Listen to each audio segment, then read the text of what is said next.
be a therapist because I was so identified with my needs at that point that everybody else had to be a potential patient. So, and if you wouldn't be my patient, I didn't have much use for you because I needed to be a therapist full time. So that suit felt weird as well. Well, then, through the kindness of a rather wild Irish fellow, I took off my suits entirely, and I stood naked. An elf, let's put it, a little Irish gnome. I took off my suit and I stood naked, and it felt wonderful, absolutely wonderful. I felt at home, I felt at peace, I felt content. I felt like this is where I knew in my inner being this is where I really was, but somehow I'd never been able to get there. Ever since I'd been born into somebodyness, the somebodyness had always short-shrifted who I was.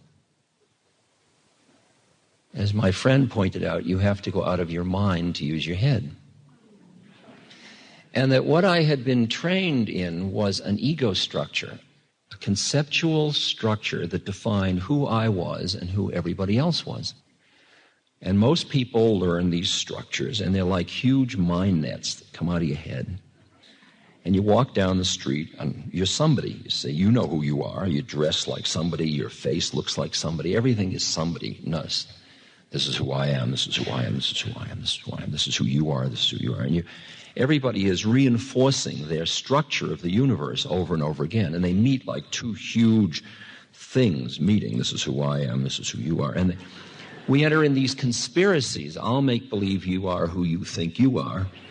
If you make believe I am who I think I am. And we just kind of bump against each other like huge schmooze of some big mental mind nets that keep walking down the street. And you can see them in everybody. I mean, everybody's busy being somebody.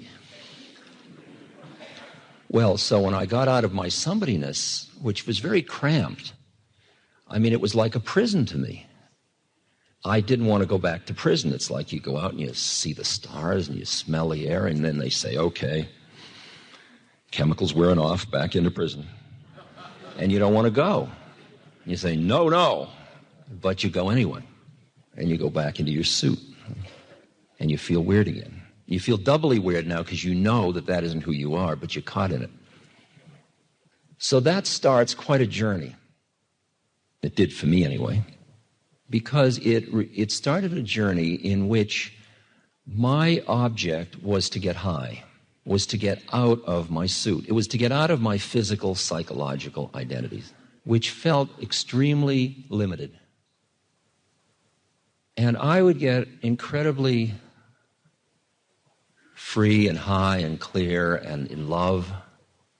I'd go to India and I'd sit in the temple or in meditation and I would get so high. I mean, light was pouring out of my head and I was some combination of the pure mind of the Buddha and the heart of the Christ, which for a Jewish boy is not bad, you know, and I was really like...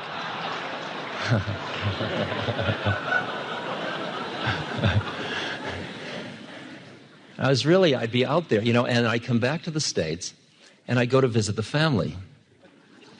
And my father would say a simple thing like, you got a job. See, and I'd crash. See, and I'd say, can't go home, brings me down. You know? And I began to have a whole list of things that brought me down.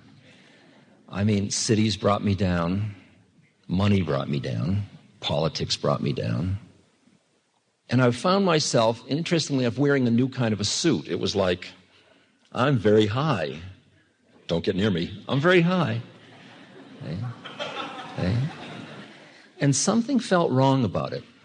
I mean, I loved being out there in La La Land. I mean, it was, ooh, wow, phew, oh,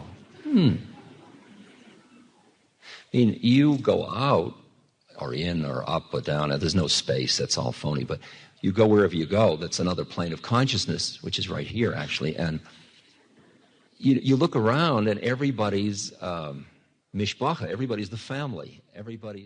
Para seguir escuchando este audiolibro gratuitamente, haz clic en el enlace de la descripción y podrás escucharlo completo sin coste gracias a la prueba de 30 días de Audible.